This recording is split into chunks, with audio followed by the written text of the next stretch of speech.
L'invité café.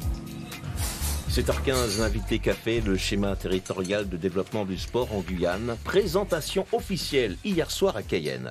Nous en parlons ce matin avec la directrice de la DJSCS, la direction de jeunesse, des sports et de la cohésion sociale, Frédéric Racon. Bonjour Frédéric Racon. Bonjour. Alors si je ne m'abuse, la circulaire demandant au préfet de mettre en place ce fameux schéma de développement du sport dans leur région date de 2015. 2015, c'est bien effectivement. ça. Alors que s'est-il passé? Il y a eu un grain de sable dans le mécanisme? Non, il s'est simplement passé des échéances électorales qui demandaient justement que les régions s'installent valablement. Et pour la Guyane, il s'agissait de la CTG. Donc nous sommes dans un calendrier normal. D'accord. Beaucoup de régions sont dans ce cadre. Et donc du coup, cela vous a donné le temps de bien accorder les violons Cela nous a donné le temps d'accorder les violons, de réaliser un diagnostic, de faire un point globalement sur Guyane Base Avancée, qui a été quand même une grande opération en matière d'équipement sportif, et aussi de réunir l'ensemble des acteurs sur une problématique sportive qui est importante en Guyane. Un schéma officiellement présenté hier soir? Il n'a pas été présenté hier soir. En fait, hier soir, nous avons réalisé un lancement, c'est-à-dire qu'il s'agissait d'inviter l'ensemble du monde sportif pour matérialiser le début des travaux. C'est un schéma qui doit être partagé. CTG, collectivités territoriales, les EPCI également, mais surtout le mouvement sportif.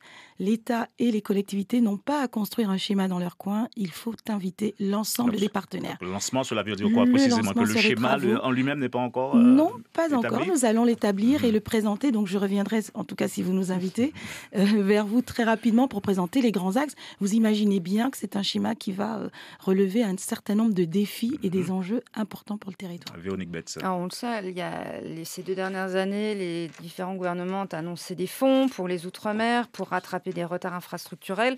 Donc, en gros, vous avez de l'argent. Qu'est-ce que vous allez en faire?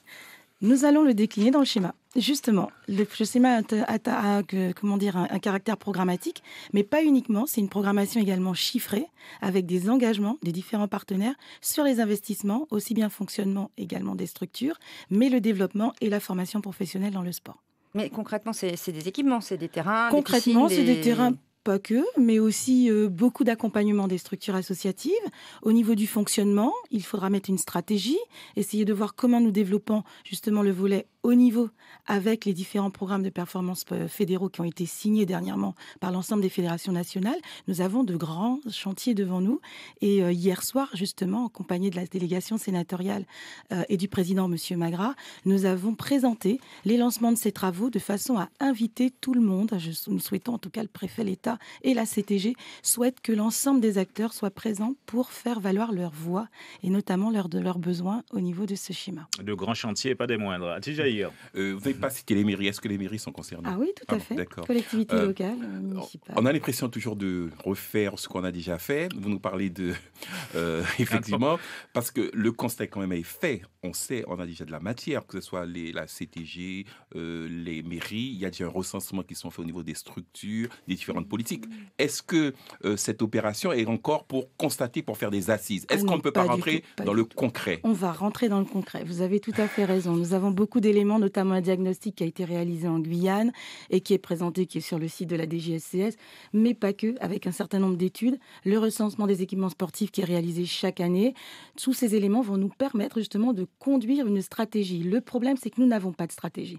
Lors du mouvement social, nous l'avons vu, nous avons peiné par un manque de stratégie qui nous permettait de mettre l'orientation, en tout cas de mettre l'accent et les priorités là où il le fallait. Le sport, c'est vraiment le sport pour tous. Aujourd'hui, la priorité, c'est le sport de proximité au sein des quartiers, développer une pratique sportive pour tous et notamment intégrer le sport santé. Vous avez parlé tout à l'heure de la base avancée qui avait été plus ou moins une réussite puisqu'il y avait une coordination entre l'État, les pouvoirs publics, les collectivités. Est-ce que ce schéma ne peut-il pas être repris pour justement permettre un nouveau développement des structures sur la Guyane? Tout à fait. Très bel exemple que GBA. GBA a été une synergie entre tous les acteurs avec la définition d'un certain nombre d'équipements qui ont été mis en place, des choix stratégiques qui ont été mis en avant. Tous les territoires ont été impactés par ce dispositif. Maintenant, nous avons exactement la même orientation, mais pas uniquement sur un cadre de construction, puisque GBA, c'était que de la construction d'équipements.